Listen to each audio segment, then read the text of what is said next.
jo el que he dit és que, a veure, darrere de totes les coses, darrere del que estem parlant hi ha persones.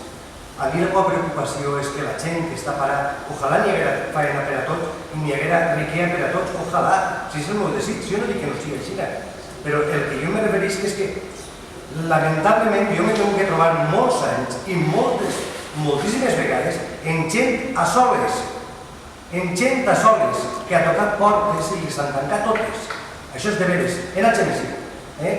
Entonces, a mi el que em dol és la degradació d'una persona que no té feina, que no torna a tindre, que cau malalta, que està soles. I aquesta degradació sí que és la que em dol, perquè demà li serà feina i serà un alcohòlic i no podrà fer res. I així tenim de moltíssims productes. I aquesta és la visió que jo diria, que jo vos diria a vosaltres, com la de mi mateixa, la preocupació, l'estar prop de l'altre.